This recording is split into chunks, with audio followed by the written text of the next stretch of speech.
Hi everyone. Hi.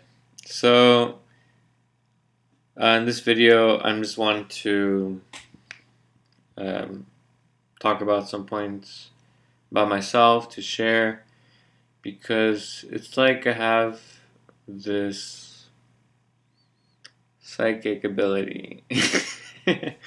No, but it just sometimes when I talk about things that when I go back to them or in the moment, there are points that come up within me, like that I can see I could provide perspective on. That would be cool, but I don't in the moment because it was relevant or.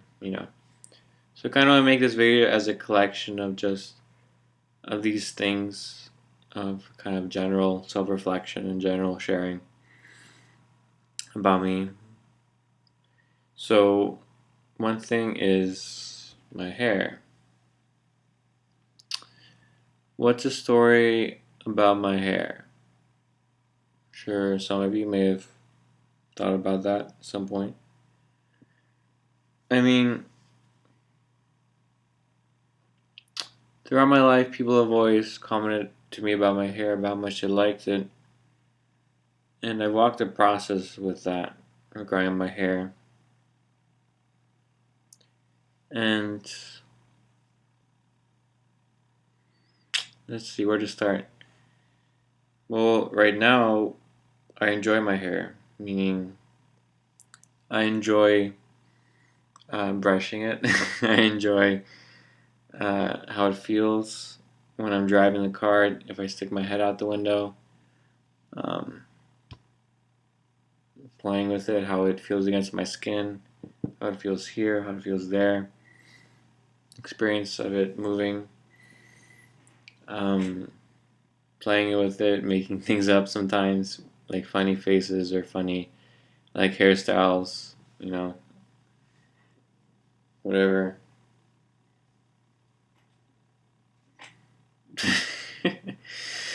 I can make stuff up a lot, so I play with it. So all that is something that I do, that I interact with my hair, and so that's cool.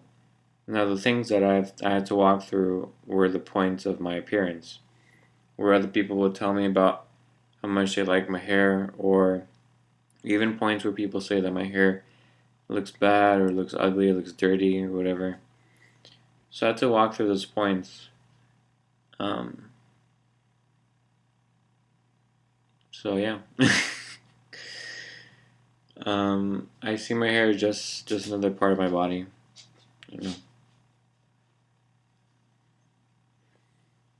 And part of my process has been to not be influenced, to be able to stand my ground when people talk to me about my hair, whether it's positive or negative, and to not divine myself by that.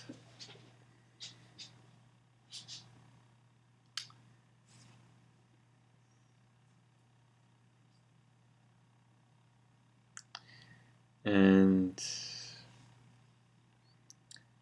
for me, like, my appearance point has definitely been a challenge for me.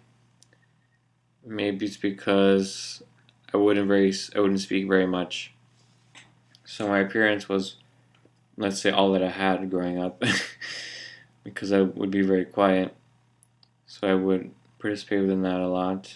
I would spend a lot of time on my hair to make it look a specific way for the people. It was very interesting because as I grew up, I also enjoyed my hair, but at the same time, I did it for other people. So it was like two different parallels going on. And yeah. And there's definitely a point of wanting to conform to other people's standards, wanting other people to like me. And I didn't use my voice, and everyone would always talk about my hair. And that would be like the primary point that people would talk about. And they saw it as giving me, maybe, let's say, a compliment, or maybe they're sincere. But what is interesting is that they are having a perception of me, right? They're not really living here with my hair. Only I am doing that. So I really know what it's, let's say, like. And when it came to like women or girls who like men with long hair, I mean, that's still just an image in their head that they're projecting. They don't really see me as a person. And when I was younger, let's say I didn't care about that. I mean, I didn't have the integrity point because all I wanted and desired was relationships with anyone in any capacity. But I mean, that's been like my primary point in life is seeking relationships, seeking a partner. Besides that would be alignment, which is another story. But before going sidetracked, this relates perfectly to my hair, which I want to talk about yesterday's vlog with relationships, where I was talking about an agreement. And from where I was, like, when I was 18, I was, well, like 8 years ago, I guess, yeah. When I started college, when I was 18, that who I was then, being someone who, who had, just before going to college, during the summer of, I did let's say, a card reading for myself, and it said that I was going to find love, a girlfriend. And that was like the most amazing thing ever, doing this card reading for that, like predicting the future. so, so from going from that kind of person who was, let's say, really obsessed, possessed, what's the right word? Like, absolutely craving for, absolutely needing, absolutely dependent, absolutely lost within the point of looking for a relationship, looking for a girlfriend. From there, who I was 8 years ago entering college to who I am now, that is a big difference. Huge difference. If there's anyone who had met me for the first time when I went to college, because obviously they didn't know me because I went to another school, I was out of state, I was far away. So everyone I met in that first days, weeks, months, they were meeting me for the first time. If they were to look at who I was then to who I am now, it would be so much different. And this especially is in relation to relationships and girlfriends, but also in how I talk and what I talk about, my integrity, my principles, what I would do, what I wouldn't do. There's so much that has changed since then. And interestingly enough, well, it's not surprising to me, but I mean, this is the point where when I started Desteni, it was after a breakup where someone dumped me. And that was my first relationship. And what is interesting is, that being, let's say, the primary point for me. And yeah. And so, I don't know, like, if I were to see yesterday's video I did on agreements being a hard ass, if I were to see that, out of context, not knowing my history, not knowing what I've been, what I've walked, I mean, that's just, like, there's no knowing, what I've came from to get to that point. It took me all these years, all these 7, 8 years to get here. And that included plenty of moments of, let's say, struggle, of writing, of so much emotion, so much, let's say, pain, so much anguish, so much fear. And the physical struggles, the mental struggles, the work, my dedication, my standing up, my falling.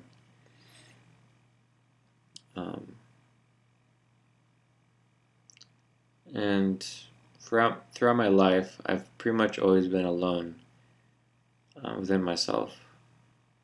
You could say I was a loner in a sense, not really by choice. If I had some people in my life, or any person who they would say, for whatever reason, they would fit well with me, I would have participated with them gladly. I wouldn't be, let's say, a loner.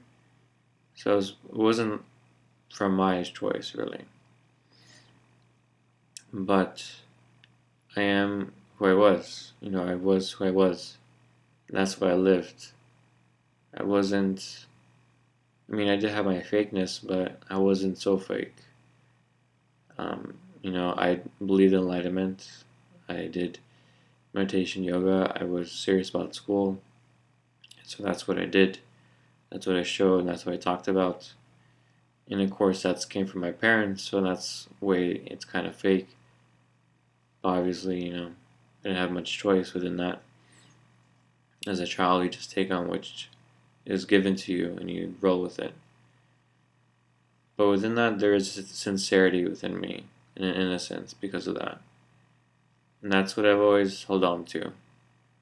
Where when I make mistakes, where I see that I need something correct, I can see the point of where I'm sincere, where I'm innocent within that, where I make the change and I take responsibility.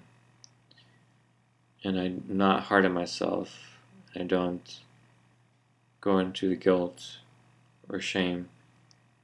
And what is interesting for me is that for me, I have this real sensation of fear, the real fear, which you saw on my previous vlogs on the self-honest fear test. That was really specific. I was really specific within the wording because from my experience, there is a real self-honest fear. That fear I respect within myself and within others if they have that and they recognize it. Just like how there's a self-honest shame in my life, I've had a self-honest fear, and these are and these are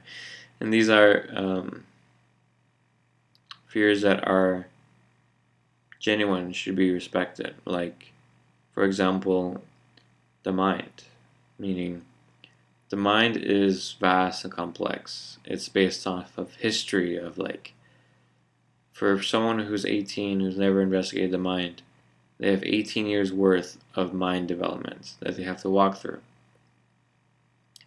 So there's a self-honest fear there where you recognize that the mind is quite powerful, the mind is quite resourceful. It's faster, stronger than who I am. So within that, having that fear, self-honest fear, has respect that I cannot truly trust myself and what I say and what I think. And so that's how I started my process, where I had a self-honest fear, but within recognizing my self-honest fear, I had immediate calm, because within that, I aligned my actions, I aligned my behavior within the recognition that, yes, I am in a very challenging situation. I have a mind consciousness system. It is quite vast, it's quite powerful, but I know that if I am smart, if I am careful, if I'm not foolish, if I recognize what it is, what the mind is, and where I stand right now in relation to it. Yes, it's much larger than me. It's much more powerful. It's stronger.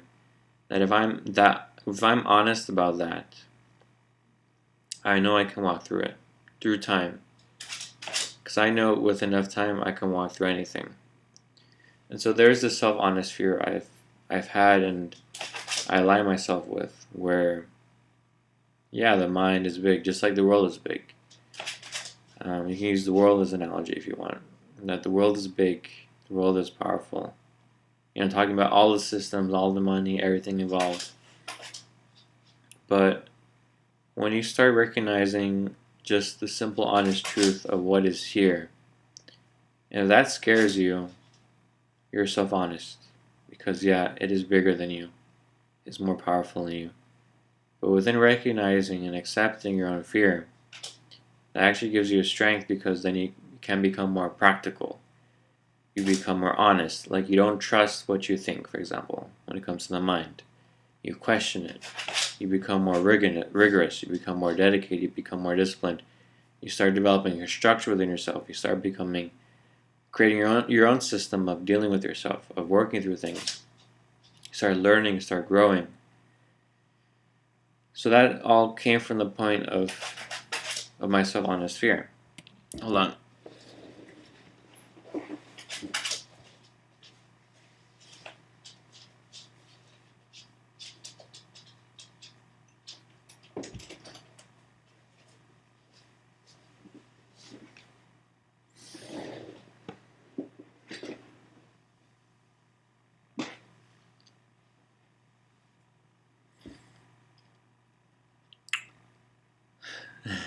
So that all came from the point of my self-honest fear. And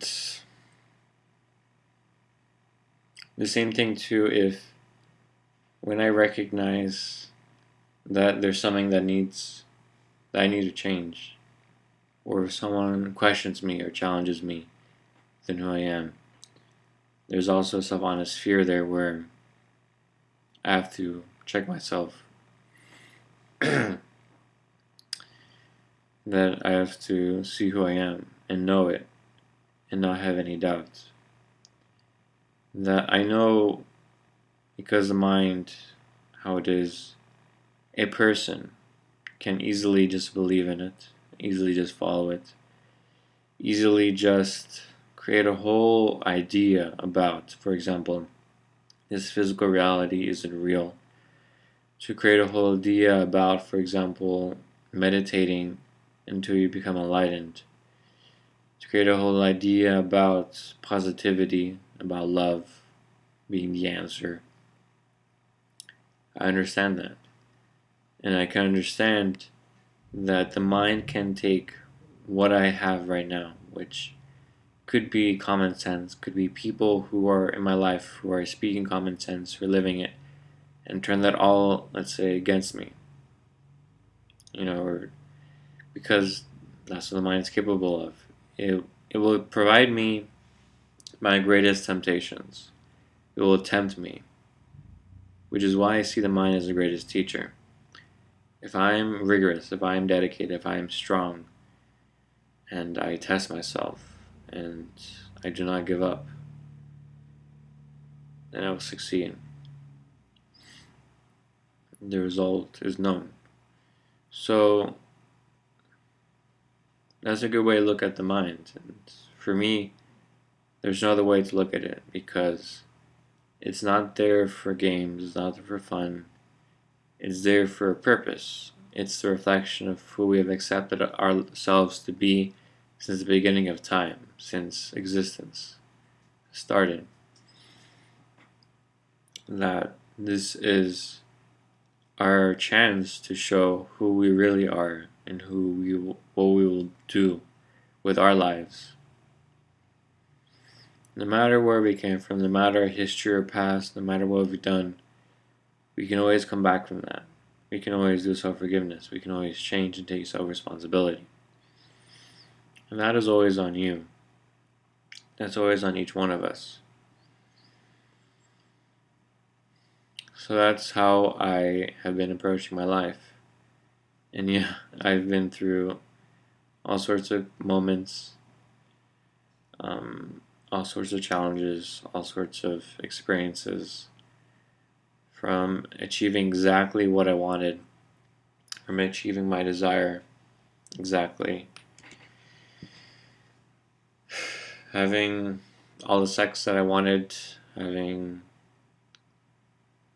having someone that wanted to be with me forever, having all of that, having everything that I wanted. And And all that fell apart, and I know that this wasn't real. And so, upon stumbling Destiny, the simple message of you yourself have to become what's real is what changed everything.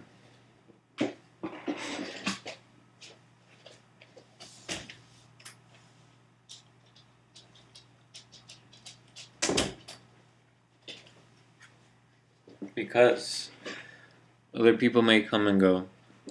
Other people decide who they are, what they will do with their life.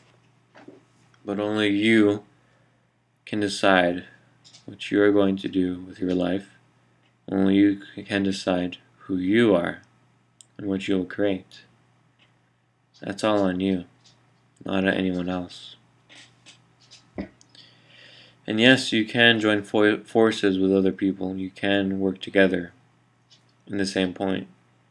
But whether they stop, whether they drop out, that doesn't determine you. You always determine yourself. That basic point of self is the Destiny message, which you find within the words self-responsibility, self-honesty, self-forgiveness, self-change, self-corrective application.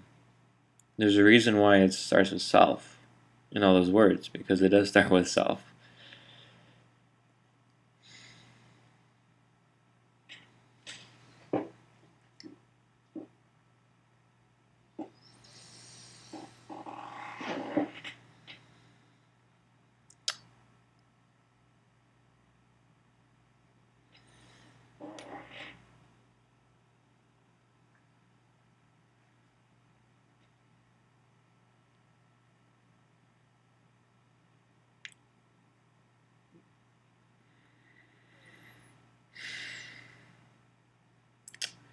So it'll be interesting to see what happens in the future. 8 years from now, 20 years from now, 100 years from now, 200 years from now, 500 years from now. What change will I affect in this world, in the greater whole, for all of eternity to come? We create the future, not only for ourselves and the people we come in contact with, but every single person on this planet. Because who I am today, what I live for my life, that's going to have effect in the future, years from now. We always affect the future. And and that's part of why I live what I live as well. I'm not living just for me, I'm living for everyone. Everyone that will ever live here. Everyone that exists. Everyone that will exist. And part of one of the principles I walk is to live a life in my body, in my life, that I would want any other person to live, essentially. Where I do achieve a point. I'm not saying that I achieved it or not, but this is the idea, that I do achieve the point of a full expression of myself, of my body, of my words, of creating what is best for all within that expression, to do what is needed, to have that discipline, to have that commitment, to have that tenacity, and then that intensity, to have that ability to express things that maybe I never would have saw possible, to express all the different shades of gentleness, of care, of concern, of of friendship, of working together, of, I could go on and on unlimitedly.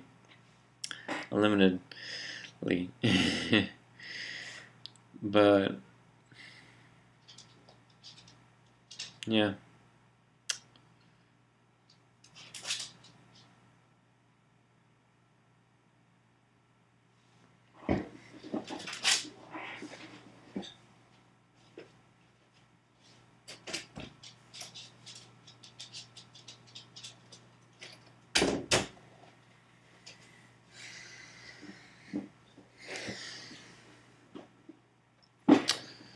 So for me,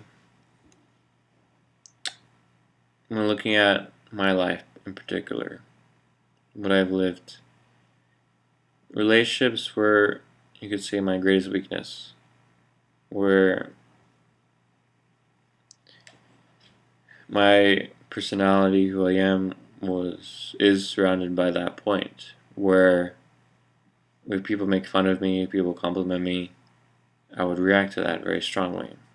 And it all revolved around relationships. And yeah, that's the programming. And for doing what I did in the last vlog on the agreements and being hard ass, there would be, I see as my ultimate potential, because that's exactly what I would never do. I would never go to that point, because I wanted to keep people in my life. I wanted to be popular, to have the fame, to have the relationships. But I know that's not real.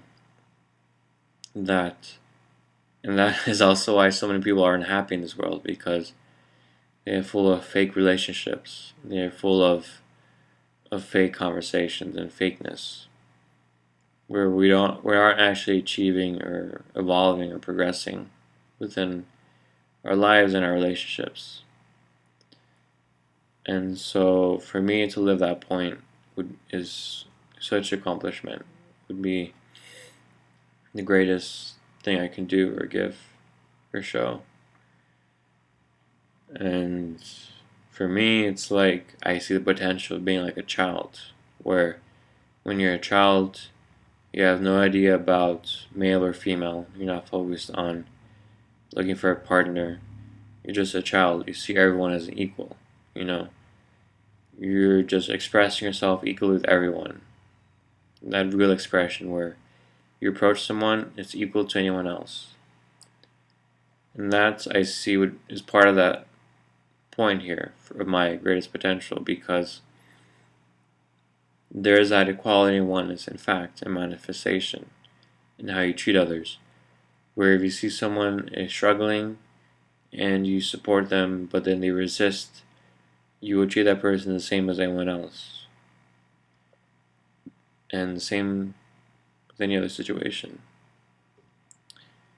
And so that would be a great life to live for myself, because then you actually really connect with lots of different people, and you connect with them, relate with them in what's best for all, where you're supporting their potential, who they are. And that is quite a gift, and that's quite a responsibility, because you are nurturing who they are, and that will require sometimes a hard hand or a soft hand. You are showing them their potential, and you are also not accepting, allowing any abuse. And you're really giving people a gift of honesty, of support, of their potential. And that I see as being like the point for me to go after. And so, yeah. So for me,